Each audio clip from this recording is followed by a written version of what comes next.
Et bonjour, c'est Nicolas de immobiliercompagnie.com et dans cette vidéo, je te propose une formation gratuite sur la sous-location immobilière. Petite recommandation, assis-toi, prends un stylo, ça va être long. Autre élément hyper important, regarde la vidéo jusqu'à la fin parce qu'au début, je vais t'attirer sur des sujets qui vont à mon avis un petit peu te surprendre, mais tu comprendras tout quand tu auras vu l'entièreté de la vidéo.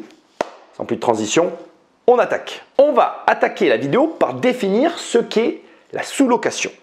Alors la sous-location commence par, au tout départ, un contrat de bail, le droit des contrats comme j'aime à le dire dans l'immobilier, entre un propriétaire et un locataire. Puis le locataire va proposer avec le bien qui est loué un nouveau contrat ou un avenant au contrat. Enfin, on va en expliquer le procédé, tu vas voir.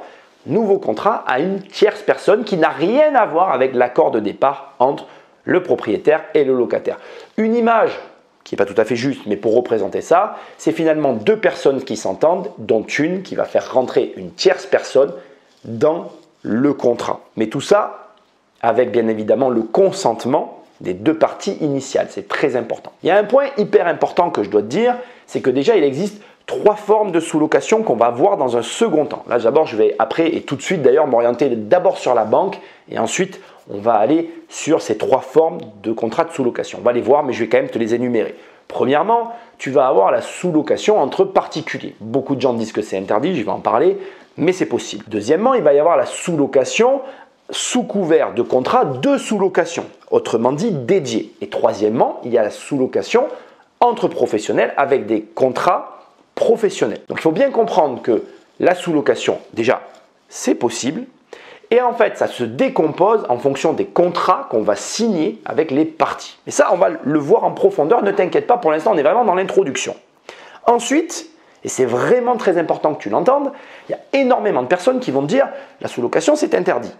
Et ils ont raison de dire ça. Je vais t'expliquer pourquoi. En fait, on dit ça parce que la sous-location, ça demande de la technicité. Ça veut dire qu'en fait, non seulement il faut que tu comprennes comment sont rédigés les contrats et comment ils fonctionnent, mais en plus, il va falloir que tu sois vigilant et consciencieux sur tout ce qui va se passer ensuite. Et c'est là que le bât blesse.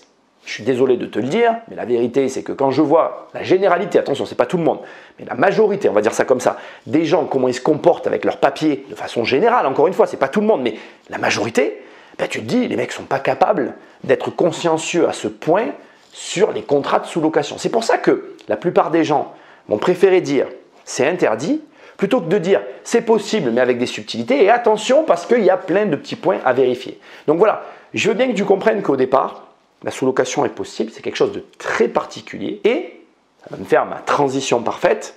Je vais te le dire comme je le pense, pour moi, ça n'est pas de l'immobilier. C'est-à-dire, ça n'est pas de l'investissement immobilier et ça n'est pas non plus un vecteur d'enrichissement à proprement parler. Mais tu vas le comprendre tout de suite puisque c'est ma transition parfaite. Maintenant, on va mettre en avant le point le plus avantageux, qui pour moi ne l'est pas forcément, la fameuse banque. Donc ce qu'on va faire maintenant, c'est qu'on va voir maintenant l'avantage premier qui est toujours mis en avant, à savoir la sous-location ne demande pas de banque, mais je veux te montrer vraiment ce qu'il y a caché derrière et viens avec moi, on va voir ça au tableau.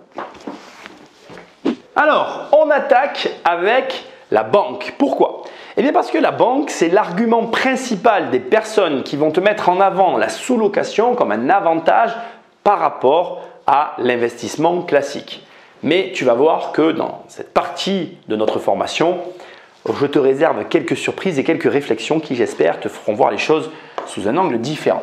Avant d'attaquer, et moi c'est ce que j'aime dans les formations, c'est quand on te propose des concepts un peu originaux. Je vais te proposer un concept qui est de moi en fait, et qui a pour objectif de t'aider à comprendre un peu comment tout ça fonctionne. Un concept financier qui consiste à dire que chaque individu sur cette planète a 4 facettes financières. C'est-à-dire que toi, moi, nous tous, on a en réalité 4 profils différents qui sont en fait qu'une seule et même personne, mais qui correspondent à un profil financier. Donc on a notre profil financier personnel, notre profil financier professionnel, notre profil financier d'investisseur et notre profil financier caritatif. Je vais mettre le mot association pour la France. Caritatif, ça fait plus américain pour moi. Et donc, les dons qu'on est capable de faire. Alors ici, je ne vais pas développer parce que ce n'est pas le sujet, etc. Les avantages et ou échanges qu'on peut en tirer. Bref, ce qu'on donne à la communauté, d'accord? Comme par exemple cette formation gratuite. Voilà. Donc ça, c'est une colonne financière qui est plutôt matérialisée par des sorties, mais ce n'est pas des sorties comme tu peux l'imaginer, parce que ça a des conséquences sur le reste. En général, chacun de ces profils s'interconnecte et chacun d'entre eux va générer son propre lot de conséquences.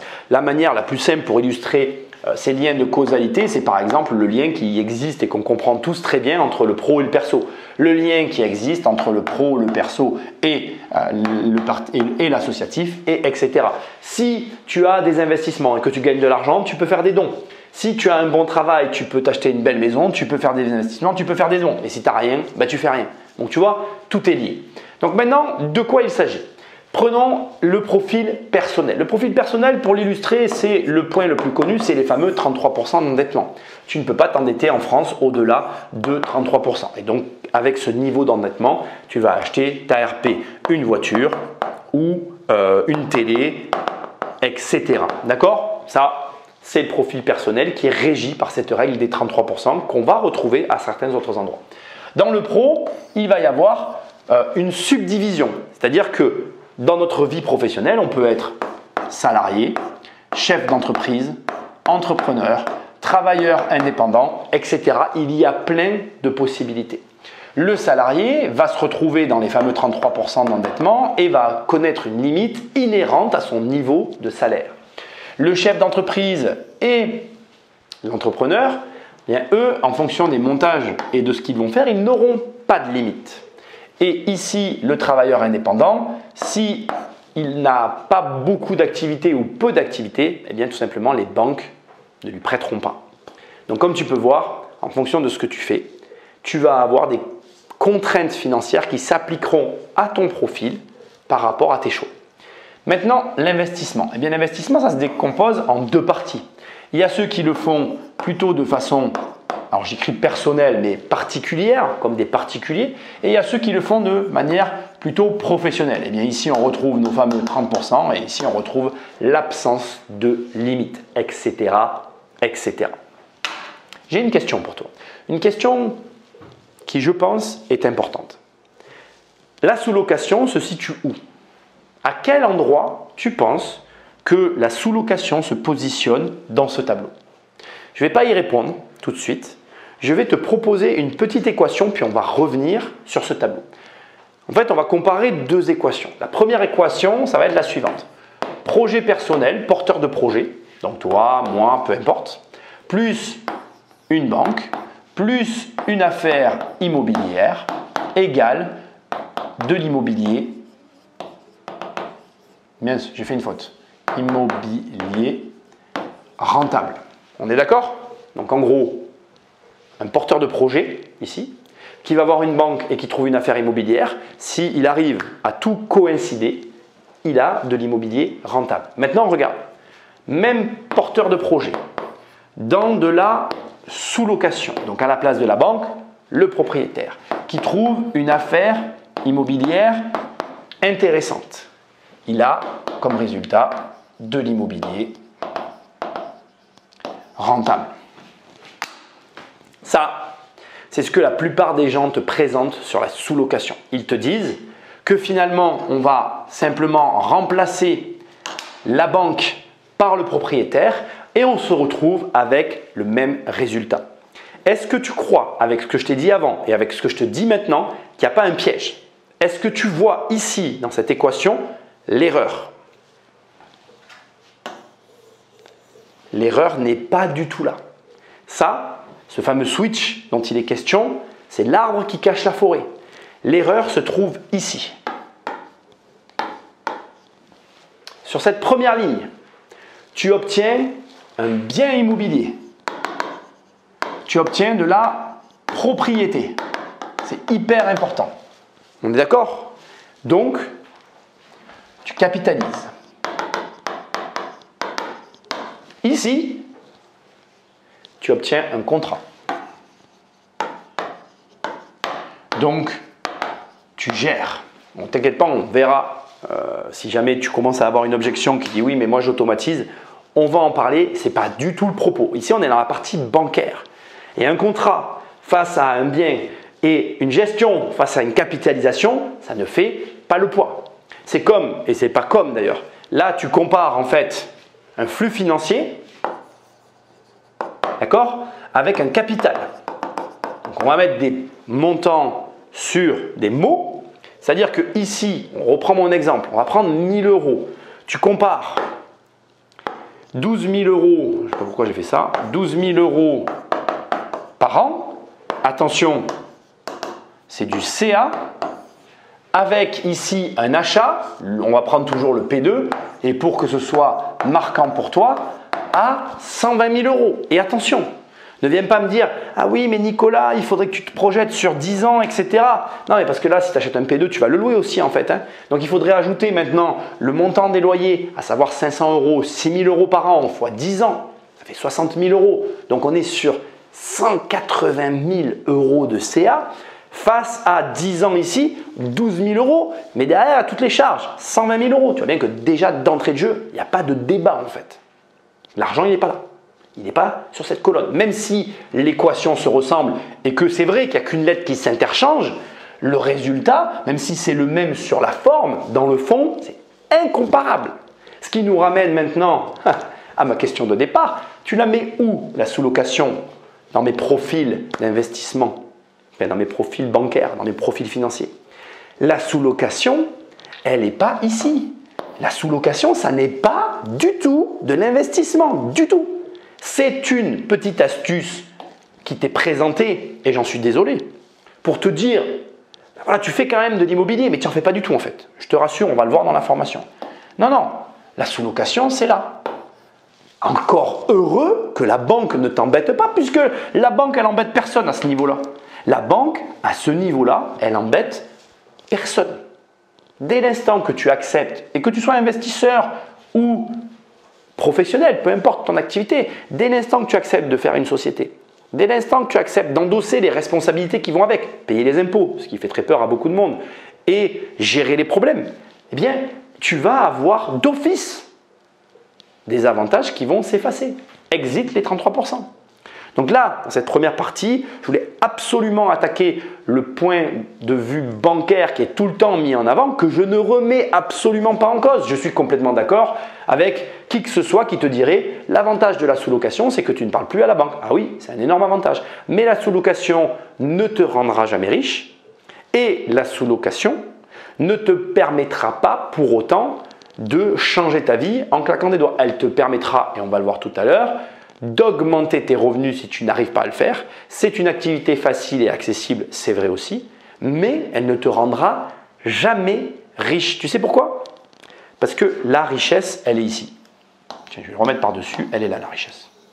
Voilà. Et d'ailleurs, elle n'est même pas là, elle est dans l'association entre ces deux éléments. Voilà. Si tu arrives à associer ces deux colonnes, et ça peu importe ton activité, hein, ça plus ça dans un montage intelligent, c'est là que tu atteindras la richesse. Mais alors, ce qu'il y a de bien, c'est que la sous-location te coche déjà une croix, te coche déjà une case, il faut encore en cocher une seconde. Ce qui n'est pas injouable, on est bien d'accord, mais il faut le savoir. On continue. Sympa cette équation, n'est-ce pas? J'espère que ça t'aura fait réfléchir. Parce que ici, le but, c'est de te montrer que l'argument bancaire, pour moi, n'existe même pas. Puisque du coup, de facto, comme tu es entrepreneur, eh bien, tu comprends que en réalité, c'est normal que tu ne sois pas soumis aux mêmes problématiques qu'un investisseur. J'ai même envie de dire encore heureux. Et l'équation doit te permettre de comprendre que la valeur de ce que tu es en train de construire, elle est très relative. Très, très relative. Et je te rassure, d'ici la fin de la vidéo, je vais te partager mon expérience personnelle de la sous-location.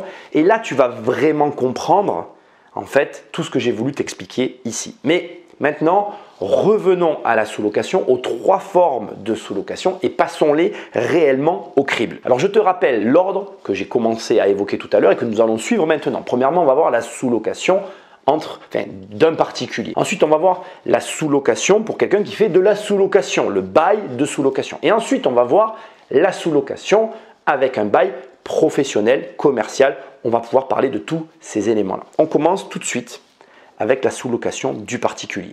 La sous-location du particulier, elle est assujettie du coup au bail signé avec le propriétaire de 89. Ce bail, il est très simple, il s'articule sous deux formes. Soit dans ton bail, il y a un article qui t'interdit de sous-louer, soit il n'y est pas. Mais dans les deux cas, la loi de 89 t'interdit la sous-location. Ce qui fait que si tu veux pouvoir sous-louer d'office en tant que particulier, tu vas devoir premièrement demander un avenant à ton propriétaire. Et deuxièmement, il y a une autre contrainte qui s'abat un petit peu sur les baux de 89, c'est le fait que la sous-location plus chère que le montant du loyer qui a été entendu avec le propriétaire est interdite, sous peine de devoir rembourser le trop perçu au propriétaire, ce qui lui permet aussi de réviser le bail qui t'unit avec lui. Donc j'espère que je suis bien clair déjà sur le cadre d'action dans lequel tu te trouves. Et là, on voit bien que la sous-location n'est pas interdite, elle est encadrée. Et tu vas voir que maintenant, on va rentrer dans le vif du sujet. Il y a plein de détails qui vont faire que il vaut mieux te dire que c'est interdit parce que tu vas voir, c'est quand même un petit peu complexe. Premièrement, l'accord avec le propriétaire. Je te conseille non seulement de l'obtenir, bien évidemment c'est obligatoire, écrit, mais en plus, tu dois l'avoir sous forme de recommandé, de mon opinion, avec le formalisme juridique qui va dans le cadre de la sous-location. Pourquoi? Parce que quand tu penses immobilier, tu penses droit des contrats. Quand tu penses droit des contrats, tu penses tribunal. Au moindre problème, et on va en parler, si tu n'as pas tout cadré, c'est pour toi. Et dans le courrier que tu dois avoir le montant autorisé et la durée. C'est important, hein, mais si tu n'as pas tout ça, c'est pas bon. Maintenant, deuxième élément, l'assurance logement. Là, on est réellement et typiquement sur un des vrais problèmes de la sous-location entre particuliers.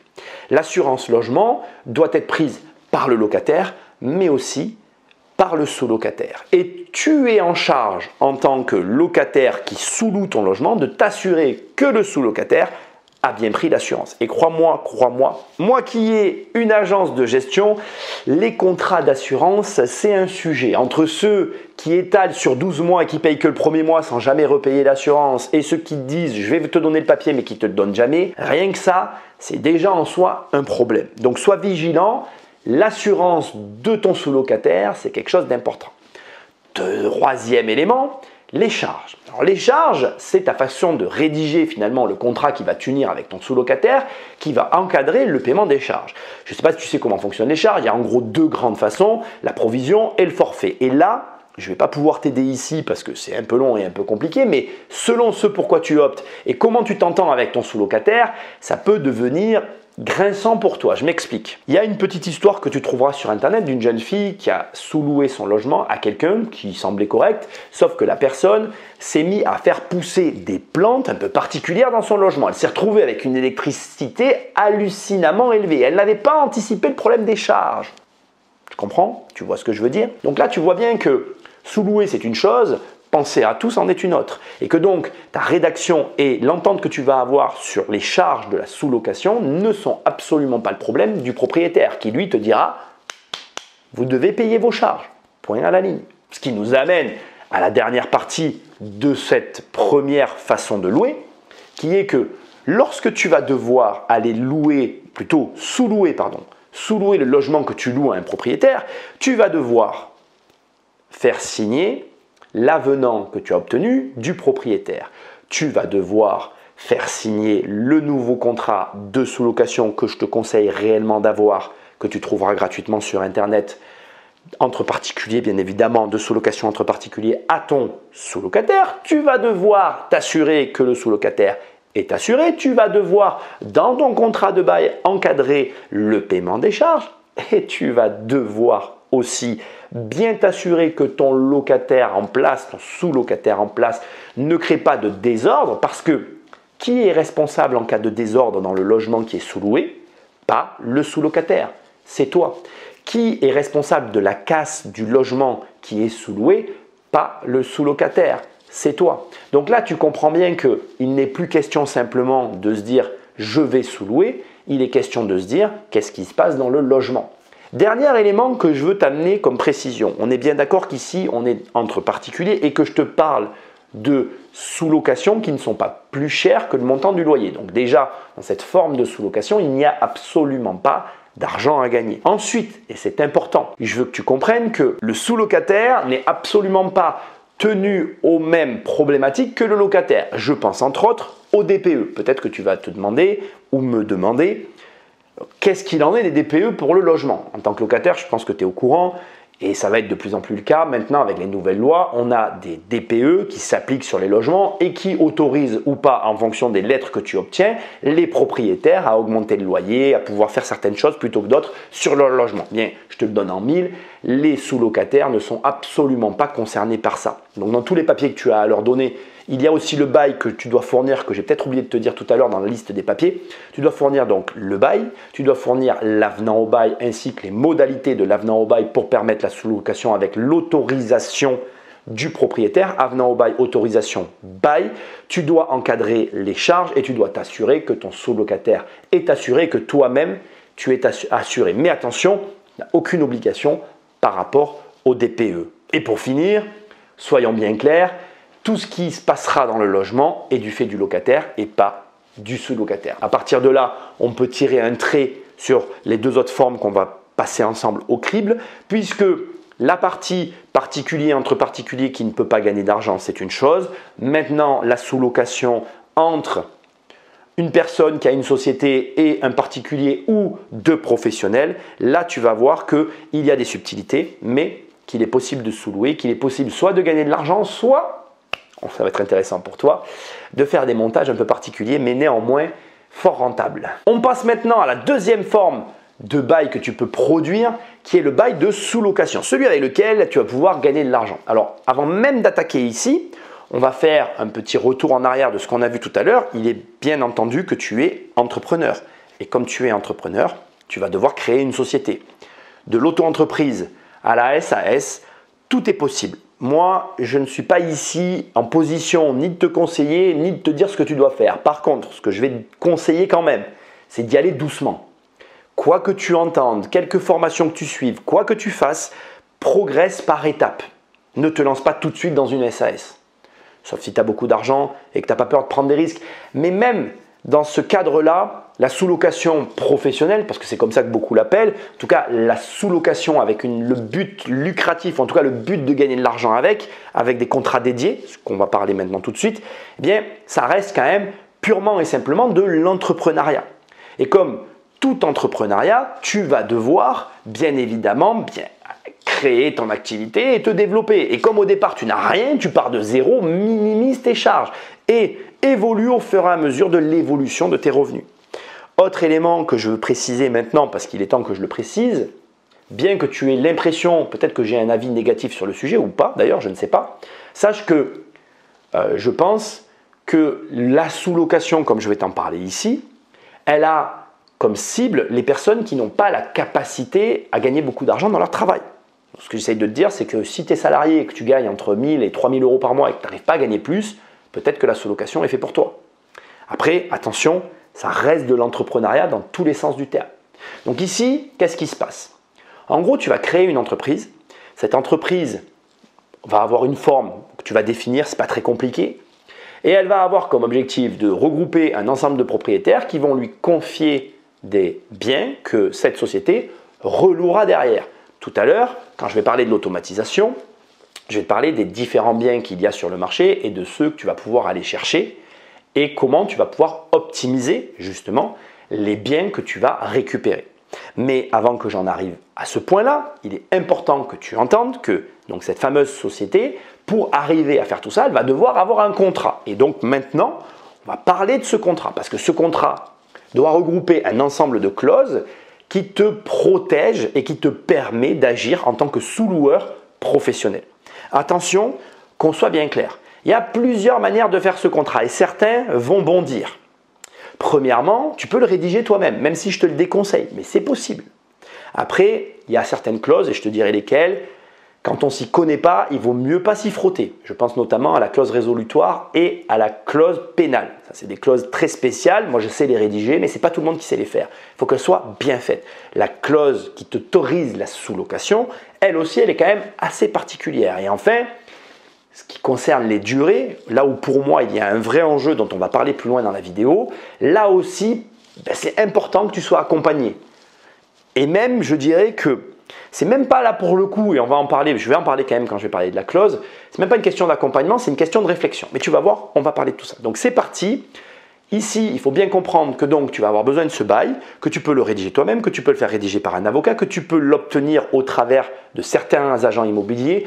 Je ne vais pas parler de ce sujet ici, mais il faut que tu saches que moi, par exemple, qui suis détenteur de la carte professionnelle, j'ai le droit de faire de la sous-location.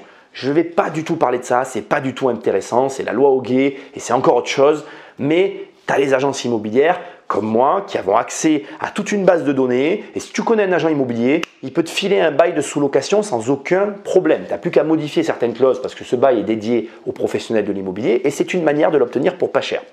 Et après, tu connais quelqu'un qui fait de la sous-location et il te le file.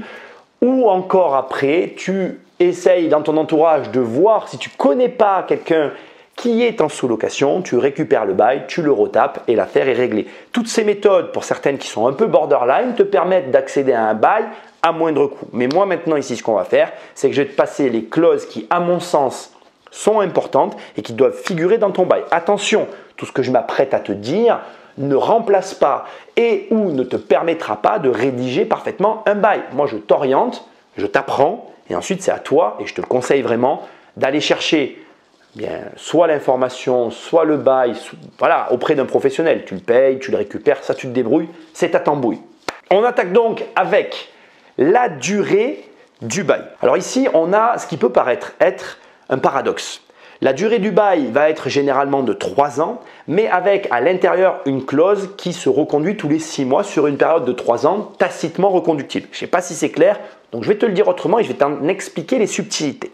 Le but ici, c'est de permettre aux deux parties de se dégager facilement. Pourquoi? Mais tu vas comprendre, c'est très simple. On va prendre l'exemple du Covid et une situation que je connais très bien puisque dans mon entourage, j'ai une personne au 2e degré, donc ça veut dire qu'en fait, je connais quelqu'un qui a une amie qui avait des sous-locations et le Covid a frappé sur sa tête. Et qu'est-ce qui s'est passé? Ses contrats n'étaient pas bien encadrés. Et du coup, elle a dû continuer à payer son propriétaire alors qu'elle ne pouvait plus faire de Airbnb. Ça, c'est typiquement ce que tu ne veux pas qu'il t'arrive si tu fais de la sous-location. Pourquoi? Mais parce que en fait, c'est facile à comprendre, les loyers sont dus, mais toi, tu n'as pas de clients potentiels qui peuvent rentrer, ce n'est pas de ton fait. Il y avait une mesure qui était le confinement et il n'y avait plus de sous-locataires qui pouvaient rentrer dans le logement. Finalité, dans cette situation-là, tu es plutôt mal. Si maintenant, ton bail entre ton propriétaire et ta société dit ceci: tous les 3 ans, tacitement renouvelable sur une période triennale, le bail se reconduit, mais tous les 6 mois, je peux me dégager de ce contrat, eh bien à ce moment-là, tu vas pouvoir sortir plus facilement de cette situation au terme des 6 mois. Ça ne va pas t'éviter de perdre de l'argent, ça va simplement t'éviter de payer sur les 3 ans la totalité du bail et continuer de payer jusqu'à la fin. C'est un bail qui est très protecteur pour les deux parties parce que le propriétaire a la garantie du coup d'avoir un loyer sur 3 ans et toi, la personne professionnelle, parce que tu es une société, je te rappelle, tu as aussi cette possibilité de sortir au bout de 6 mois, en prévenant bien évidemment dans le cadre qui sera prévu par l'article de ton bail, de sortir relativement rapidement pour ne pas te prendre un mur sur la totalité de la période triennale. Maintenant, juste pour te finir l'histoire, bien évidemment cette personne n'avait rien prévu du tout, ça lui a coûté cher, elle a fermé sa société. Donc c'est vraiment un point sur lequel tu dois être très vigilant parce que bien évidemment qu'il va falloir contenter les deux parties et ça peut être un point de négociation parce que certains propriétaires vont te dire si tu peux partir tous les 6 mois, quel intérêt j'ai à te louer. On reparlera après des intérêts entre les propriétaires et les locataires et pourquoi certains propriétaires sous-louent et d'autres pas. On continue. Le bail doit avoir un article de modalité de répartition des travaux entre le propriétaire et le locataire. Alors, il y a plusieurs façons d'encadrer ça, mais globalement, tu dois l'anticiper. C'est ce que je veux te dire. Parce que là aussi, comme ton exploitation risque de ne pas être normale, on va en parler aussi tout à l'heure, eh bien, il est tout à fait légitime que tu anticipes les objections que vont avoir les propriétaires et que tu leur montres qu'avec cette clause, c'est toi qui prends en charge toute l'usure du logement, ce qui sera aussi un argument justement pour signer ces fameux baux et ça permettra de répartir dès le départ la charge des travaux. En matière, et ça c'est vraiment très important que tu l'entendes, en matière de bail, surtout dans le cadre de bail de sous-location lorsqu'il y a un professionnel et un particulier. Tu vas ici être dans un bail de droit commun et donc ça veut dire que tu vas pouvoir, pas faire tout ce que tu veux, mais malgré tout négocier et mettre un petit peu ce que tu as envie à l'avantage ou au désavantage soit de ta société ou du propriétaire, mais ce qui peut aussi permettre de convaincre un propriétaire. Parce que aujourd'hui, en l'état, si on revient un petit peu en arrière sur les baux entre particuliers, le propriétaire a énormément de travaux à sa charge, ce qui peut ne pas être le cas ici et ce qui peut donc être par conséquence un avantage. Je te conseille aussi de prévoir une clause pour le paiement des charges et là aussi d'anticiper tous les problèmes qui peuvent arriver sur ce sujet-là parce que crois-moi, si tu as une mauvaise surprise ou des dépenses anormales, tu seras très content de l'avoir anticipé. Ces clauses peuvent être soit séparées, je parle ici des travaux et des charges, soit tu peux les regrouper parce que parfois il peut y avoir un lien de causalité entre les charges et les travaux qu'il va y avoir dans le bâtiment s'il y a une copropriété, etc. Bref, je ne rentre pas dans le détail, mais sois vigilant sur ces deux points. Maintenant, on passe à l'assurance et à l'article qui va concerner ce point qui est l'assurance du logement. Alors ici, il y a un sujet, je ne vais pas développer parce que c'est un petit peu compliqué, mais tu peux là encore tirer ton épingle du jeu grâce à ça et arranger le propriétaire en fonction de ce que tu es prêt à faire ou ne pas faire sur l'assurance du logement et de voir comment et qui assure le logement.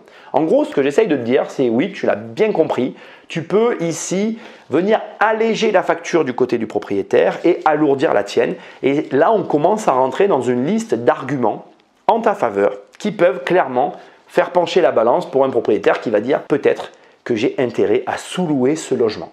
Alors bien évidemment, on arrive à la fameuse clause de sous-location où là, tu as intérêt d'être entouré et d'être bon parce que cette clause, c'est celle qui va te permettre de sous-louer. Donc, je ne vais pas t'en dire plus. Pourquoi ? Je le fais souvent dans mes formations parce que je pense qu'il y a des points pour lesquels tu dois t'en servir justement de test avec tes partenaires. Je m'explique. Moi, dans mes formations, je vais te dire, tu vois comme ça, tu vois un peu comment ça se passe dans mes formations. Parfois, je te dis, ça c'est possible. Je vais te dire, voilà, tu peux faire ça. Et ça fait 20 ans que je fais de l'immobilier, je te dis ça au passage. Et j'ai constaté avec les années et l'expérience que parfois, tu as des prestataires qui te disent, non, non, vous n'avez pas le droit de faire ça. Et c'est devenu pour moi un petit jeu de test en fait. Je teste comme ça mes prestataires. Donc ici, je ne vais rien te dire sur cette clause. Tu vas te débrouiller. Ça va être ta manière à toi de tester tes prestataires en appréciant la façon dont ils vont rédiger la clause. Tu verras, il y a plusieurs manières de faire et certaines sont plus avantageuses que d'autres. Bref, je te laisse chercher, je ne suis pas inquiet, tu vas trouver. Maintenant, concernant le loyer, bien, on est dans le cadre des règles classiques. À ce petit détail près, c'est qu'ici, tu peux tout simplement inclure une clause de pénalité de retard. C'est des clauses qui sont très connues dans le monde de l'immobilier. En tant que marchand de biens, moi j'ai eu ces clauses, on les a dans diverses activités, promoteurs les ont aussi. Ça dit simplement que si tu as du retard, tu vas avoir des pénalités de paiement. Et ça, c'est quelque chose que beaucoup de propriétaires ne connaissent pas et qui peut aussi clairement faire pencher la balance de ton côté. Alors bien évidemment, si on reprend l'exemple que je t'ai donné tout à l'heure, tu comprends bien que si elle avait eu ce type de bail et qu'elle avait eu du retard et que tout n'avait pas été bien cadré, là aussi elle aurait perdu de l'argent. C'est là où tu commences à comprendre qu'en réalité, ça n'est pas une équation très facile finalement la sous-location. C'est un réel business avec des réels enjeux et avec des réelles conséquences si tu ne rentres pas dans les cases.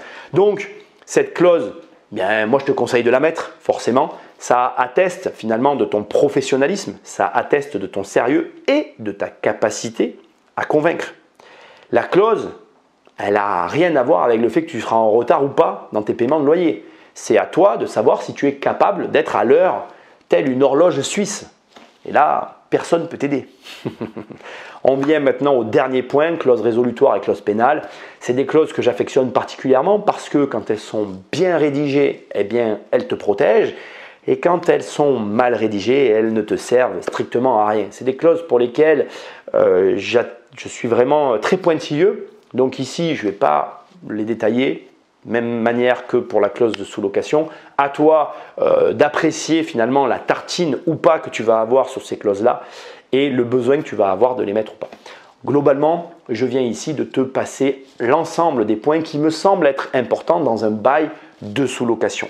Tu peux, donc comme je te l'ai dit, les récupérer de différentes façons et tu dois le faire signer au propriétaire pour avoir le droit d'exploiter le logement en sous-location et de gagner de l'argent dessus. Donc ici, juste pour qu'on soit bien clair, avec ce type de bail dédié, avec une entreprise derrière et un propriétaire, tu peux louer un logement 500 € par mois à l'année, un logement qui est dédié à la mise en location pour des personnes qui vont vivre à l'intérieur à l'année.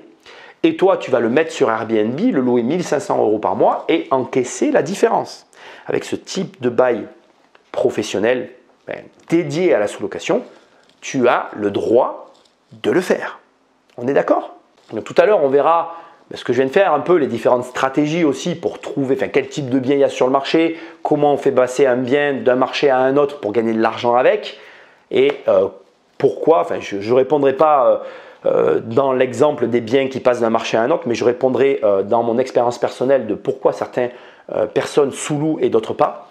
Et tu vas le voir tout à l'heure. Bref, on continue maintenant. On passe au troisième et dernier point, la sous-location professionnelle, c'est-à-dire bail commercial, bail professionnel. C'est parti. On attaque maintenant avec la partie bail commercial, bail professionnel. Je commence par le bail professionnel. Avec les baux professionnels, tu as de façon générale l'autorisation de sous-louer. Attention, si le bail professionnel comporte une clause d'interdiction de sous-location, c'est interdit. Mais, encore une fois, j'insiste, de manière générale, c'est autorisé sous réserve que le bailleur soit informé de la sous-location. Attention aussi, comme de manière générale c'est autorisé, il peut y avoir aussi des clauses particulières. Par exemple, le besoin de l'agrément du sous-locataire pour pouvoir louer le local en question. Ou alors, le besoin de réaliser un acte authentique devant notaire pour que la sous-location se réalise. Donc, dans le cadre d'un bail professionnel, il faut être vigilant au bail. Et de manière générale, c'est toujours le cas. Première forme de sous-location, si tu es un particulier, lis ton bail. Deuxième forme de sous-location avec un bail dédié, lis ton bail. Et dans les deux autres formes qu'on va voir ici, dans cette partie-là, mais en deux sous-parties, tu m'as compris. Là aussi, dans tous les cas, il faut toujours lire son bail parce que c'est là que tu trouveras les informations. Maintenant, on passe au bail commercial. Donc, de manière générale, dans le bail commercial, la sous-location est interdite. Mais là encore, comme on est dans le droit commun, il faut lire son bail, je répète toujours la même chose, je suis désolé, pour voir s'il y a une clause d'interdiction ou pas. Attention aussi, dans le cas où la sous-location est autorisée, la loi encadre la sous-location des baux commerciaux. Avec les baux commerciaux, c'est très simple.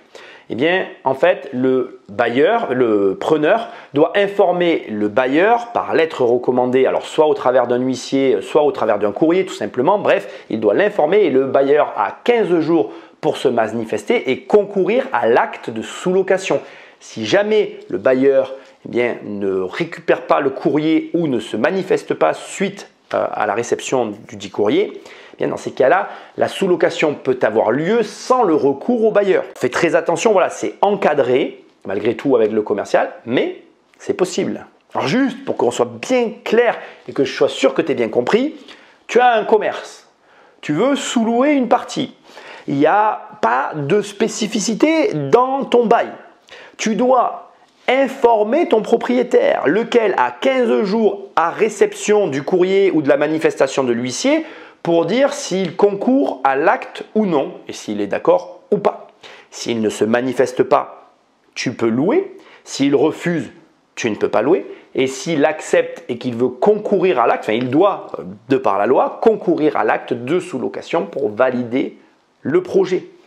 J'espère que j'ai été clair sur cette partie. Maintenant, voyons le contenu des baux professionnels et des baux commerciaux de sous-location. Soyons bien clairs. Là encore, tu vas devoir, dans ton bail de sous-location, si tu es commerçant ou si tu as un bail professionnel, mentionner la durée et le nom et prénom des locataires. On est dans le même formalisme. Tu dois avoir un bail de sous-location qui est inférieur en durée au bail principal qui te lie avec ton propriétaire. Tu ne peux pas louer plus cher. Donc finalement, tu te rends bien compte que là encore, il n'y a qu'une seule formule au final qui permet de louer plus cher, c'est la deuxième formule qu'on aura vue. Dans cette troisième formule, tu ne peux pas louer plus cher car si tu loues plus cher, dès l'instant que tu dépasses le montant du loyer que ton bailleur t'a proposé, ce dernier peut réviser son loyer et le rehausser. Ce qui fait que là encore, tu pourrais me dire, il n'y a pas d'intérêt à sous-louer. Mais attends, on continue. Ici, je vais simplement te préciser un point qu'on n'aura pas vu sur les autres formes de sous-location. dans le renouvellement des baux en matière professionnelle et commerciale. Pour les baux professionnels, lorsque les baux arrivent à échéance, qu'ils soient ceux du locataire principal ou du sous-locataire, les parties ont un droit de renouvellement, ce que tu ne retrouveras pas dans le bail commercial, puisque sous le bail commercial, lorsque le locataire principal arrive à échéance, le sous-locataire ne peut pas renouveler son bail. Donc tu vois bien que dans la forme de sous-location entre professionnels, par rapport aux deux baux que je viens de passer, il y a des subtilités et tu vois bien aussi que cette forme-là de sous-location ne te permet pas de gagner de l'argent. Pour autant, vraiment j'insiste, on va continuer maintenant dans l'avancée de la formation. Tu vas voir que, et je pense que tu l'as compris, moi je m'y connais plus dans cette dernière forme de sous-location parce que c'est celle que je pratique. Il y a des intérêts que tu ne mesures pas encore. Maintenant, on va voir les différents marchés immobiliers, comment trouver des biens et les faire passer d'un marché à un autre pour arriver à gagner de l'argent avec sa sous-location. Allez, viens, je vais te montrer tout ça au tableau. Il est temps d'aborder le sujet qui peut paraître délicat, des affaires immobilières, de comment on trouve des affaires en sous-location. Alors là aussi, j'ai fait quelque chose de très simple. Je t'ai découpé le marché en 3 parties, parce que pas la peine d'en faire 15 000 pour que ce soit facile et compréhensible. Et on va partir d'un exemple d'un P2 d'environ 50 mètres carrés, d'accord, pour que tu puisses bien comprendre mon exemple. On va reprendre le P2 dans chacune de ces colonnes et on va voir un petit peu les différences de marché qui existent dans l'immobilier et de comment toi, si jamais tu veux faire de la sous-location, tu vas pouvoir te déplacer, choisir entre ces différentes possibilités. Donc ici, la première colonne, c'est la location nue et qui est généralement annuelle. D'accord? Donc là, on est sur les baux classiques de la loi de 89 et un P2 comme ça, je prends des montants faciles, on est sur 500 € par mois. D'accord? On prend cette base sur de la location nue, logement est vide et c'est la première colonne que je voulais mettre en avant. La deuxième colonne, que certains vont me dire oui c'est la même chose, mais pour moi pas tout à fait, c'est le meublé annuel. Donc là, on est sur de la location de logement à l'année pour des gens qui vont vivre à l'intérieur, mais on a une majoration de 15 à 30% en fonction des raisons et on encaisse 650 € par mois. D'accord? Donc, tu vas me demander qui fait ça. Les personnes qui veulent bénéficier d'une façon ou d'une autre des avantages du statut de meublé, des personnes qui veulent aussi ne pas s'occuper continuellement des changements de locataires, etc. et qui espèrent comme ça garder un peu plus longtemps leur locataire. Et aussi parce qu'il y a tout un marché, je vais te donner juste un exemple, les gens qui divorcent vont chercher ce type de logement parce que dans les divorces, il y en a souvent un des deux qui n'a pas ou plus de meubles et donc c'est plus facile pour lui de venir habiter là. Troisième type de location, c'est le saisonnier, que moi je vais appeler comme ça. Donc là, on est sur de la location courte durée, genre généralement à la semaine, et on va avoir un loyer bien supérieur, quelque part entre 1000 et 1500 € pour toujours. On est bien d'accord, j'espère que tu as bien compris, on parle toujours du même logement. Donc comme tu peux le voir, pour un seul et même logement à différents types d'exploitation sur différents marchés, tu ne vas pas encaisser le même loyer. Alors pourquoi j'ai rajouté 1500 € là-bas? Parce que nous, on a un peu de location saisonnière et j'ai observé que pour certains, on arrivait à faire un x3. Donc c'est plutôt la fourchette haute. Attention, il faut quand même le préciser ici, il y a un gros écart entre 1000 et 1500 €. Pourquoi? Bien, tout simplement parce que dans la location saisonnière, tu as quand même des périodes creuses, tu vas avoir des moments où c'est mieux loué que d'autres, donc c'est difficile de tomber sur un montant cohérent. En attendant, quand tu regardes ici l'échelle de valeur que j'ai pu prendre, il y a une différence notable et tu comprends très bien que si tu arrives à obtenir un logement là, que tu bascules sur du saisonnier, ben, tu vas avoir une marge très confortable. Alors la sous-location, ça consiste à quoi? C'est très simple. La sous-location, ça consiste, ben, comme je viens de te le dire, à prendre un logement qui est loué en nu, à le convertir en saisonnier, donc tu dois avoir les accords qu'on a déjà vus ensemble dans cette vidéo, et tu bascules sur le saisonnier et c'est toi qui empoches la différence. Donc si on prend la fourchette haute, tu t'encaisses tes 1000 € par logement, et si on prend la fourchette basse, tes 500 € par logement. Ce qui amène certaines personnes à faire des calculs relativement rapides. Ils vont prendre la fourchette haute, ils vont te dire, tu n'as qu'à signer 30 logements et tu te fais tes 30 000 € par mois. Alors, question, est-ce que c'est possible? Oui, c'est possible, même plus. Mais attention, il faut travailler. Maintenant, est-ce que c'est à la portée de tous? Non. Est-ce que ça se fait aussi facilement que ce qu'on veut bien nous le dire? Non plus, je ne pense pas. Encore qu'on va parler de la sous-location tout à l'heure. Mais ce qu'il faut comprendre, c'est que ça n'est finalement que de la négociation de contrat, avec tout ce que ça implique.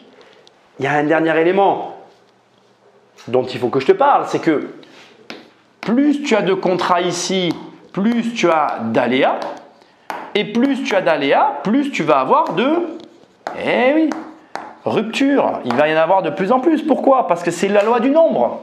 Quelqu'un qui a 100 contrats, il a plus de chances dans une année d'en perdre une dizaine que quelqu'un qui a 10 contrats. Il a plus de chances d'en perdre un. Il peut arriver plus de choses. Et ça, tu ne peux pas ne pas le prendre en considération. Autre élément hyper important.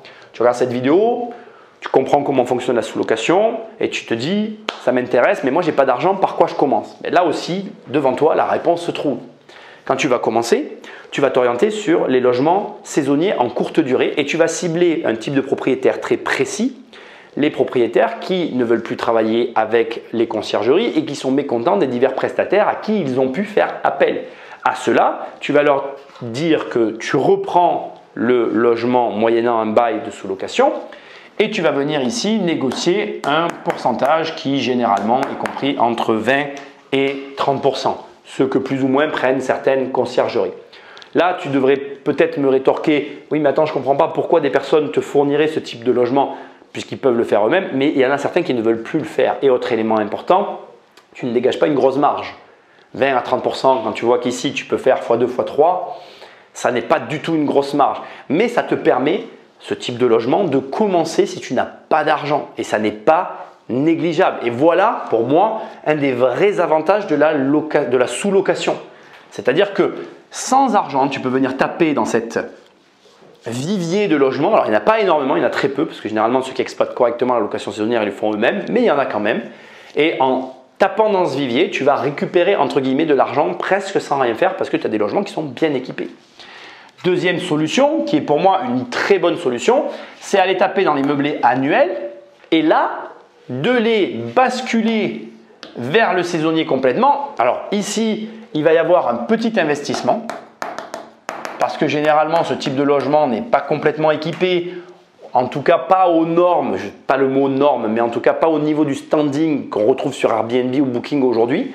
Mais en tout cas, l'investissement est plus modéré que sur le nu et ça va te permettre de te positionner sur du saisonnier à moindre coût tout en ayant des avantages de marge qui sont plus intéressants que dans la troisième colonne. Attention, c'est une épée à double tranchant parce que en immobilier et surtout dans les travaux, fais-moi confiance, refaire coûte plus cher que faire. Ça veut dire que là, tu arrives sur des logements qui sont déjà faits, qui sont déjà équipés et sortir, re-rentrer, racheter, rééquiper, ça coûte plus cher que d'équiper tout court. Donc fais attention, il y a à boire et à manger, il faut être vigilant, il faut avoir le bon œil. Dernier point, le plus intéressant, réussir à récupérer des logements en nu et à les basculer sur du saisonnier. Alors là, c'est jackpot puisque tu pars d'un loyer très petit que tu vas complètement exploser en termes de prix. Mais là, tu vas te heurter à une problématique dont je peux te parler, qui va être ma problématique, c'est que moi, je veux des locataires qui habitent leur logement. Je veux des gens qui établissent leur résidence principale dans le logement. Pourquoi? Que font les propriétaires comme moi? Qu'est-ce qu'ils attendent de leurs locataires? J'attends un intérêt sur le logement différent d'un locataire classique. Les locataires ici ne font que passer, ne sont pas soigneux. Encore une fois, comme je te l'ai dit, j'ai la location saisonnière, je vois bien. Ça s'use, ça s'abîme 2 fois plus vite. Tu ne gagnes pas 3 fois plus sans aucune conséquence. C'est une illusion de croire ça. Mais l'avantage, c'est que tu gagnes beaucoup d'argent. Donc, normalement, si tu gères bien, tu as l'argent de tenir le truc propre et de le faire perdurer. Mais là, ici, l'intérêt d'avoir des locataires dans le nu, c'est de faire en sorte que ces gens qui habitent à l'année dans leur logement l'entretiennent plus que des locataires normaux. D'autant que plus ils y restent, plus ils l'entretiennent.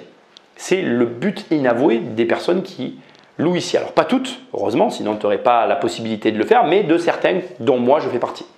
Autre élément ici, important, c'est que la location annuelle, elle a aussi cet avantage, normalement, quand elle est bien faite, et que les logements choisis que tu as mis sur ce marché sont adaptés, d'avoir moins de turnover.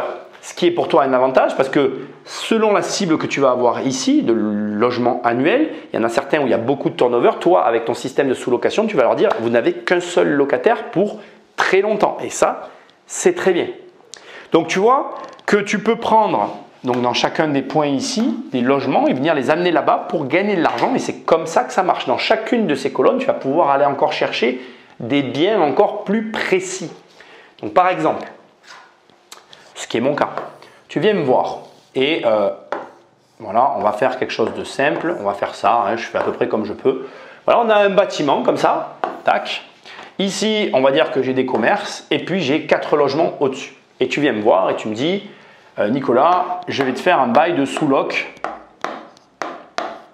sur ce logement ici. Et on accepte, on travaille ensemble et tu fais mon bail de sous-location. Qu'est-ce qui va se passer ensuite? On va avoir quelques rapports ensemble et tu découvres que je possède la totalité de l'immeuble. Tu te rends compte que je possède la totalité de l'immeuble. Et tu me dis, ce qui m'intéresserait, ça serait de poser des options sur ces logements pour te louer la totalité de l'immeuble et avoir un prix sur l'ensemble des loyers. Sachant que moi, je fais que du nu. On est d'accord? On est d'accord. Donc, tu vas pouvoir négocier un immeuble au complet, même parfois où il n'y a même pas de commerce en bas, on est d'accord? En me disant au propriétaire, moi je vous sous-loue tout et je suis votre seul interlocuteur. Et regardez, vu que j'ai commencé par celui-là et que ça fait 3 mois et que ça se passe bien et que je ne suis pas en retard et que je paye rubis sur l'ongle, soyez rassurés, ça se passera pareil pour celui-là, ça se passera pareil pour celui-là et pour celui-là. Et là, c'est jackpot parce que c'est le même mécanisme que quand tu achètes un immeuble et c'est le même mécanisme qu'on retrouve dans tout l'immobilier. Plus tu achètes en gros, plus tu peux négocier et moins tu vas payer. Et donc ça, c'est plutôt cool. Et c'est vrai que c'est possible. Donc réfléchis aussi à ça, des stratégies que tu peux mettre en place et qui peuvent te permettre d'optimiser ta sous-location. Maintenant, attention, pour rebondir sur l'exemple que je viens de prendre de l'immeuble. Il y a des particularités que tu dois bien garder en tête avec les biens que tu vas louer. On va prendre un plus grand immeuble avec ici des commerces et des logements. Et on va dire que tu veux louer le sous-louer, pardon, j'ai décidément du mal avec ce terme. Tu veux sous-louer ce logement-là, précisément celui-là. Il y a quand même des éléments que tu dois regarder à la loupe qui sont extrêmement importants et qui doivent valider la sous-location que tu vas faire, surtout si tu veux la basculer en saisonnier. La location saisonnière, c'est affilié à du commerce. Et je ne sais pas si tu sais, mais chaque logement, quel qu'il soit, a ce qu'on appelle une destination. La destination, pour que tu comprennes bien de quoi il s'agit, c'est par exemple ici, la fameuse destination commerciale. Ce qui veut dire que si tu veux pouvoir louer ce logement, sous-louer ce logement en saisonnier, il faut que tu t'assures que la destination du bien, elle soit OK avec le saisonnier. Ça veut dire que tu as le droit d'exercer une activité commerciale. Alors l'obligation d'activité commerciale, elle n'est pas toujours obligatoire parce que au-dessus ou plutôt avant la destination du bien, il y a le règlement de copropriété. Et en réalité, c'est la première chose que tu vas devoir consulter avant même le changement de destination s'il y a lieu de le faire, parce que ce n'est pas toujours obligatoire. Ce règlement de copropriété qui va régir la copropriété dans laquelle tu vas trouver le logement va t'indiquer si oui ou non tu peux faire de la location saisonnière. De manière générale, dans pas mal de grandes villes, la location saisonnière, il n'y a pas écrit interdiction de louer en saisonnier, il va y avoir plutôt écrit des termes du style occuper le bien en bon père de famille. Ne pas avoir une activité commerciale qui implique un grand passage dans les communs, etc. À partir de là, il y a 2 possibilités. La première, qui est celle que je te conseille le plus vivement et qui est le meilleur conseil que tu recevras jamais, c'est courage Fillon. Ne prends pas ce logement parce que la deuxième est très compliquée. Et la deuxième, c'est bien évidemment d'obtenir l'accord de la copropriété et, s'il y a lieu, de faire un changement de destination. Mais là, on rentre dans des démarches pas compliquées, longues. Et en attendant, je ne vois pas comment un propriétaire accepterait de te réserver et ou de te laisser faire tes démarches sans recevoir de compensation financière. Ce qui veut dire que soit le logement qui est là t'intéresse réellement parce qu'il est exceptionnel et c'est celui-là que tu veux, tu vas tout faire pour l'avoir et tu payes en attendant de réussir à obtenir la validation de ce qu'il faut pour que tu puisses l'exploiter. Soit, comme je te l'ai dit, tu passes au suivant. On continue maintenant. Je reviens quand même rapidement au début, puisque je te rappelle qu'on est parti donc de ces fameuses colonnes pour les types de logements que tu cherches et comment les basculer de l'un à l'autre. Comme tu l'as compris, la sous-location, elle est extrêmement basée sur le saisonnier. Elle est extrêmement bâtie sur le fait de je prends un logement en nu et je dégage une marge vers du saisonnier. Mais la sous-location, et ça, je ne veux pas que tu l'oublies aussi, elle est liée essentiellement au propriétaire. Alors ici, je vais te donner une petite astuce qui est pour moi toute simple, mais qui devrait te permettre d'entrée de jeu, de prendre la température auprès de ton propriétaire pour savoir si oui ou non il est ouvert à la sous-location. Comme tu l'as vu tout à l'heure, dans chacun des différents baux qu'on a évoqués ensemble, les 3 formes de baux, même si dans la troisième il y en avait 2 particulières, mais bon tu m'as compris, il y a une fameuse clause de sous-location. On est d'accord? Jusque-là tu me suis. C'est-à-dire que dans les baux des particuliers, c'est une clause qui l'interdit. Dans les baux pour les professionnels, c'est aussi, notamment commerciaux, c'est aussi une clause qui l'interdit. Et dans le bail de sous-location, là c'est un bail dédié à ça, donc c'est autorisé. Donc bref, la clause de sous-location, elle existe. Elle existe de manière générale, soit parce qu'elle a été notée dans le bail, soit parce qu'elle n'y est justement pas. Et donc ce qui est intéressant quand tu vas contacter le propriétaire, c'est de prendre la température sur tout de suite la clause de sous-location. Je m'explique. Si tu as un propriétaire en face de toi ou au téléphone et tu lui dis qu'en est-il de la clause de sous-location? Soit le propriétaire va te dire ah ben oui, il y a une clause d'interdiction de sous-location et dans ces cas-là, tu sais qu'il est réfractaire. Soit le propriétaire va te dire de quoi s'agit-il? Je ne suis pas au courant. Et c'est très important. Pourquoi? Premièrement, parce qu'en fonction de sa réponse, tu ne vas pas négocier de la même façon, tu ne vas pas amener les mêmes arguments, on va en parler dans un instant. Et deuxièmement, et c'est au moins autant important, ça te donne aussi le degré de connaissance immobilière de la personne que tu as en face de toi. Creuse cette question, elle est réellement importante, ne la sous-estime pas. La connaissance que peut avoir la personne en face de toi sur la clause de sous-location qui figure dans son bail. Tu vas même réussir à savoir tout de suite si le mec connaît ses baux ou s'il ne les connaît pas. S'il a un gestionnaire ou s'il n'en a pas, juste en posant cette simple question. D'autres éléments pour ta négociation, quelqu'un qui est réfractaire. Tu vas mettre en avant les clauses du type pénalité de retard de paiement, qui ne sont pas des clauses habituelles pour des baux classiques. Tu vas mettre en avant le fait que tu vas prendre à ta charge certains travaux qui ne sont pas pris en charge de façon courante par des locataires classiques que l'on a dans le nu. Etc., etc. D'entrée de jeu, tu sais, grâce à cette question, les arguments que tu vas devoir mettre en avant et qui vont permettre au propriétaire de tout de suite apprécier le sérieux de ta démarche. À l'inverse, quelqu'un qui ignore, tu vas le prendre sous un autre angle, l'angle de à la fois je t'apprends et je t'explique le métier que je pratique, à la fois voilà les clauses qui te protègent, sans rentrer forcément dans les détails parce que là il faut faire attention de ne pas l'effrayer parce que le but dans les 2 cas, c'est de signer.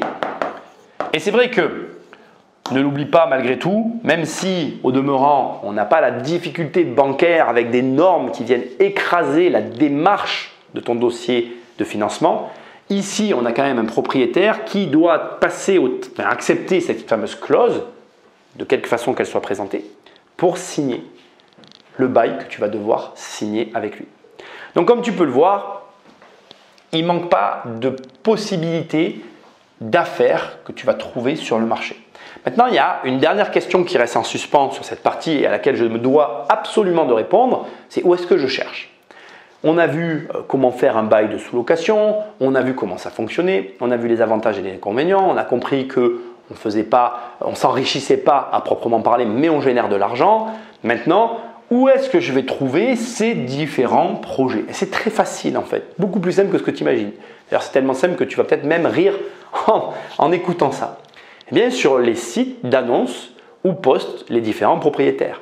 N'hésite pas à contacter des personnes sur Booking ou Airbnb, à leur écrire frontalement pour leur demander si jamais elles ne seraient pas d'accord pour déléguer ta gestion. Et là, tu vas me dire, attends Nicolas, le mec qui est en haut de la liste de Airbnb, qui est en première page, celui-là, il n'a aucun intérêt à me déléguer son Airbnb. Ah mais je suis complètement d'accord avec toi. C'est justement, je te parle de l'autre. Parce que si on en a un qui est tout en haut des chartes, on en a un qui est tout en bas. Et celui qui est tout en bas, vraisemblablement, il y a quelque chose qui ne fait pas bien.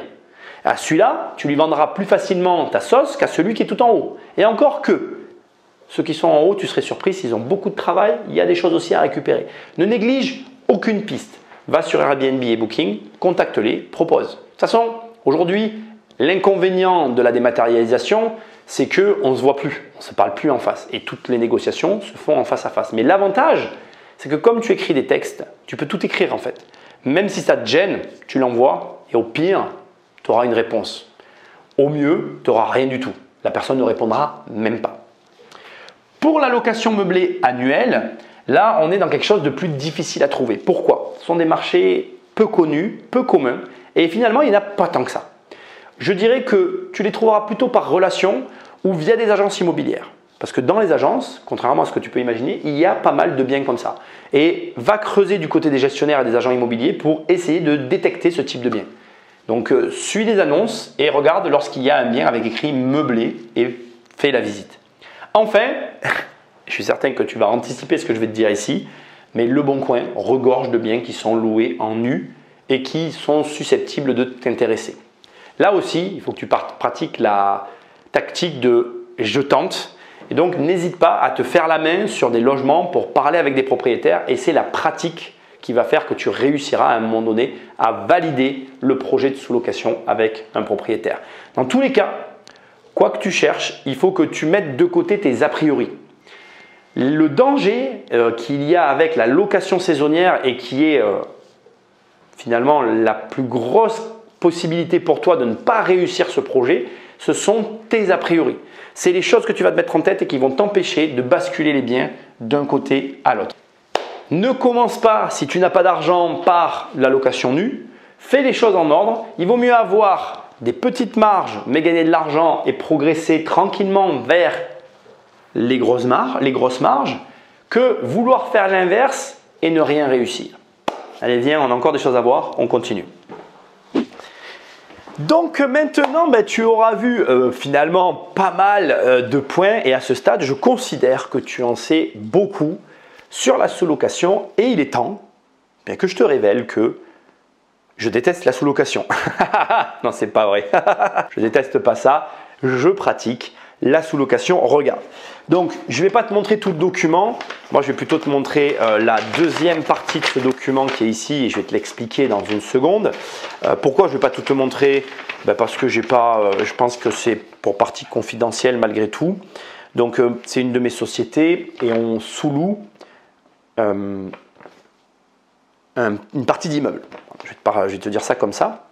Et avant que je te lise d'ailleurs ce courrier, je vais quand même un petit peu t'expliquer cette histoire et que tu comprennes finalement quel est mon intérêt. Parce que c'est intéressant, tu as pour une fois un propriétaire qui est de l'autre côté et qui, comme je te l'ai un peu sous-entendu tout à l'heure, mais je vais pouvoir le dire maintenant clairement, va pouvoir te témoigner des raisons pour lesquelles je sous-loue. Et ça va être une manière pour toi de réfléchir différemment parce qu'à mon avis, il y a très peu de chances pour que tu aies entendu tout ce que je vais te dire ailleurs. Alors déjà, il faut commencer par le début et tu vas peut-être comprendre maintenant l'entièreté de la vidéo et ce que je t'ai expliqué tout à l'heure. Tout à l'heure, au tout début de la vidéo, je t'ai montré les 4 faces financières qui nous composent tous autant que nous sommes. Et je veux que tu comprennes que nos décisions sont réellement dictées par finalement ces 4 profils que nous avons tous.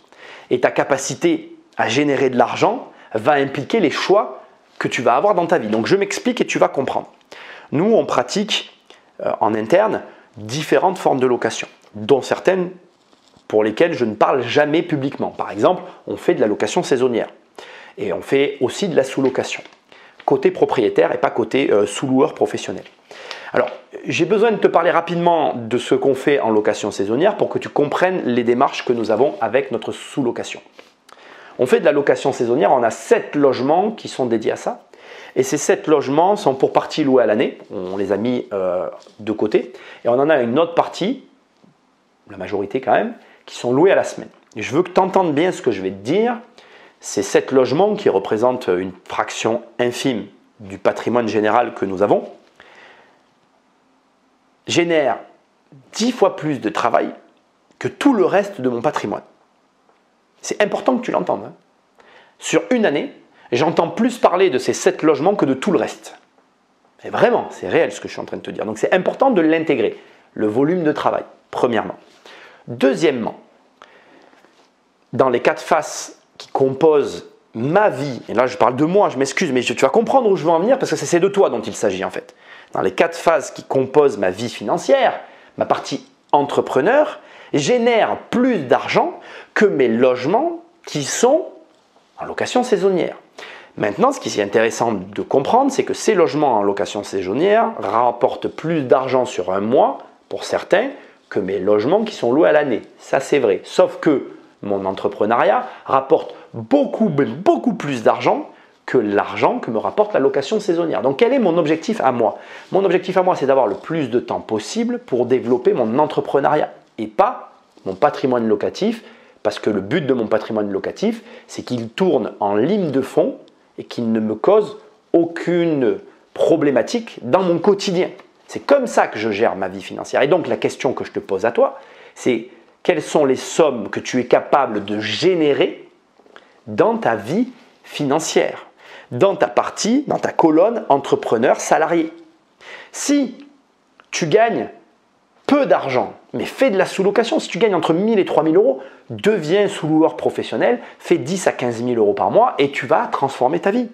Mais si comme moi, tu fais plus d'argent en tant qu'entrepreneur qu'en étant sous-loueur professionnel ou qu'en faisant de la location saisonnière, alors moi la sous-location en tant que sous-loueur professionnel ne m'intéresse absolument pas.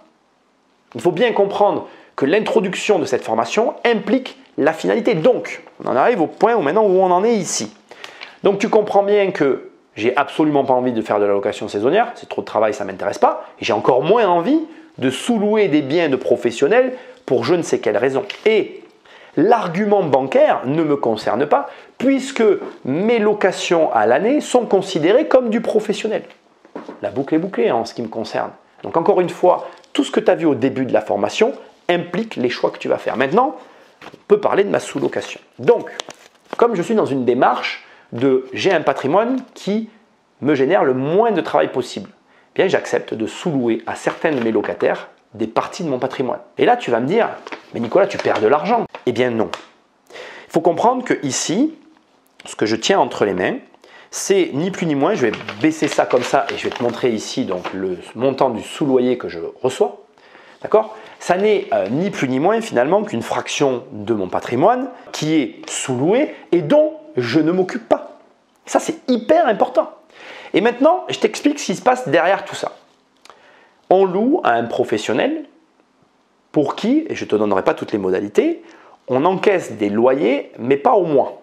On va dire par exemple que j'encaisse tous les 2 mois d'avance. Et j'autorise mon locataire à sous-louer. Il sous-loue à une tierce personne et là, il encaisse tous les mois un loyer. Ce qui fait que lui, il équilibre sa trésorerie et moi, il me permet de lui demander des paiements à 2 mois d'avance par exemple. Et ça me permet de jouer sur mes revenus à moi et de lui autoriser à lui de compenser la demande que j'ai pu effectuer. Autrement dit, en ce qui me concerne, ma sous-location n'a ni plus ni moins qu'été une forme de négociation avec mon locataire. Ici, dans la deuxième partie que tu as, ici tu as tout simplement la description des lots qui sont loués. Il m'envoie ça tous les mois et il m'indique les lots qu'il a sous-loués à son locataire à lui pour lequel il a eu mon autorisation. Donc ici, tu vois que la sous-location, tu l'as vu tout à l'heure, elle est valable pour un montant de 550 euros, 50 euros de charge et 500 euros de loyer. Il faut savoir aussi que pour mon locataire, ça se traduit par finalement un loyer qui a été avantageux pour lui. Il ne paye pas la totalité du montant du loyer qui m'est dû. Il y a une partie qui est prise en charge par une tierce personne. Enfin, comme tu l'as compris, dans ma situation à moi, en tant que bailleur qui autorise la sous-location, je ne suis pas dans la configuration que j'ai évoquée tout à l'heure, c'est-à-dire que j'ai des contrats qui me lient certes à mon locataire, mais ces contrats ne sont pas le cœur de mon business. Le cœur de mon business, c'est la valeur des murs que je possède, que mon locataire me paye tous les mois. Et donc, je m'enrichis. Donc, en fonction de quel côté tu te trouves dans la sous-location, tu gagnes plus ou moins d'argent. Ceci étant, je ne nie pas le fait qu'en créant une société de sous-location, en gagnant plus d'argent que ce que tu en gagnes maintenant, tu auras accès à des crédits, tu pourras à un moment donné ou à un autre basculer de l'autre côté et faire ce que je fais moi. Sauf que ce que tu dois comprendre, c'est que ici, non seulement je joue sur des flux financiers au travers de mon locataire, mais en plus je m'enrichis parce que je possède le bien que je loue. Donc il faut bien que tu comprennes au final que la sous-location, c'est une stratégie qui peut fonctionner, mais pour laquelle tu dois être au clair de où tu es et où tu vas et quels sont tes objectifs à moyen et à long terme pour ne pas rester dans la situation où tu es du mauvais côté du contrat que tu as signé.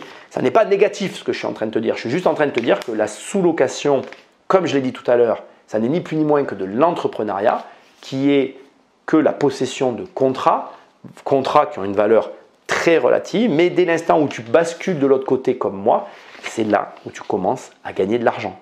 Vient maintenant le moment de te parler de l'automatisation. Alors, ce sujet sera toujours mis sur la table à plein de moments et je ne vais pas le faire très long parce qu'il ne nécessite pas à lui seul un passage relativement long. Mais c'est normal que je t'en touche un mot quand même. L'automatisation est un enjeu parce que quand on essaye de te dire que tu ne vas pas beaucoup travailler, quand on essaye de te dire que tu peux te détacher de tes investissements, bien que tu verras que dans cette vidéo, je ne considère pas la sous-location comme un investissement, mais on aura l'occasion d'en reparler, bien, l'automatisation s'imposera à toi pour atteindre ce fameux stade de « je ne travaille pas beaucoup », l'indépendance financière, blablabla, tu vois très bien de quoi je parle. Écoute bien, c'est important. L'automatisation existe et je le sais parce que, je ne vais pas dire qu'on a automatisé, mais on s'est réellement, en ce qui nous concerne, amélioré dans la délégation des tâches. Je préfère le terme délégation parce que tu vas comprendre, c'est réellement ça. La délégation, c'est quoi? C'est je minimise ma friction, mon lien avec mes investissements. Juste pour mémoire, et je tiens à te le préciser, j'ai des investissements en saisonnier, on a des investissements à l'année, et aujourd'hui, les biens qui nous demandent le moins de temps, dont on entend le moins parler et qui sont le plus proches de ce terme qu'est l'automatisation, ce sont nos biens qui sont loués à l'année. Malgré qu'on a délégué, automatisé nos biens à la semaine, cela nous demande encore quand même du travail. Beaucoup moins qu'au départ, mais ça nous demande du travail. Ce qui veut dire que l'automatisation est possible, mais que le degré de travail est égal, d'accord, au niveau que tu vises. Et pourquoi je te dis ça? C'est hyper important ce que je viens de dire. Tu regardes cette vidéo et tu veux te lancer dans la sous-location, au début, il n'y aura pas de délégation. C'est normal, c'est pareil dans tous les métiers. C'est au fur et à mesure que tu vas augmenter ton chiffre d'affaires, que tu vas augmenter tes gains, que tu vas pouvoir déléguer. Il y a donc un passage obligatoire durant lequel tu vas devoir travailler plus que de raison. Et ça, on ne peut pas l'éluder. Mais attention, attention. La question que tu dois te poser, ce n'est pas à quel moment je vais pouvoir automatiser et me détacher de ce parc de logements que je sous-loue. Ce n'est pas ça la question. La question que tu dois te poser, c'est est-ce que les efforts que je suis en train de fournir pour automatiser, pour déléguer mon travail dans ce parc de sous-location ont réellement une valeur? Est-ce que ce parc de sous-location vaut la peine que je me donne? Et ça, c'est une question qui est difficile.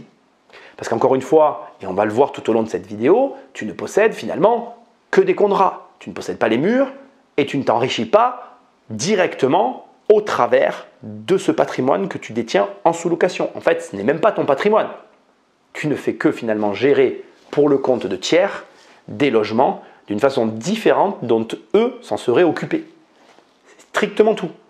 Est-ce que ça, tu penses que ça a plus de valeur que d'aller voir des banques et d'essayer d'acheter des biens immobiliers? Est-ce que tu penses que s'occuper d'un parc locatif, c'est préférable à essayer de comprendre comment faire pour avoir 1, 2, 5, 10 ou 15 millions d'euros de patrimoine? N'oublie jamais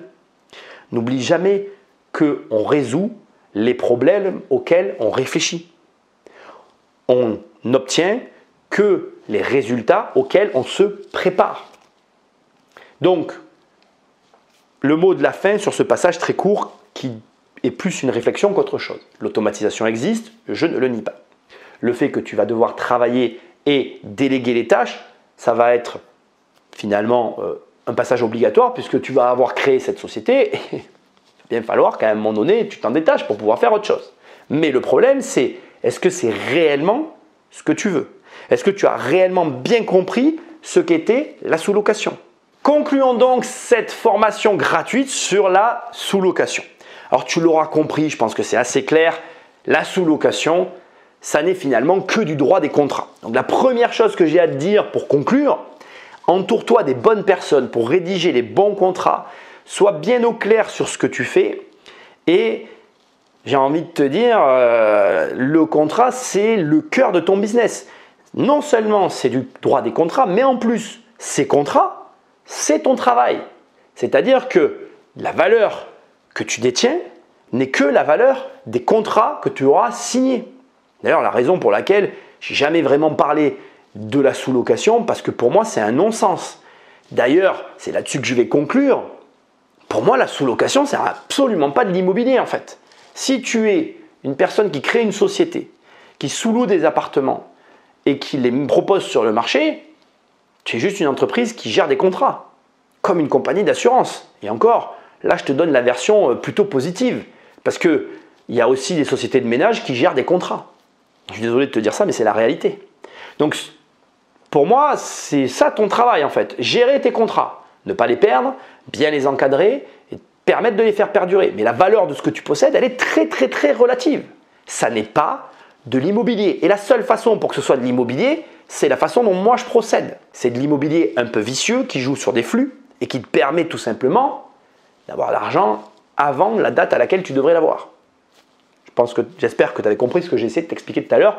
Je ne suis pas allé au fond du truc parce que j'estime que ce n'est pas le lieu, pas l'endroit pour te parler de cette méthodologie de travail, mais surtout pour te montrer la finalité que je suis en train de te montrer là, c'est que ça n'est pas de l'immobilier réellement à proprement parler. Maintenant, je n'attaque personne en disant cela.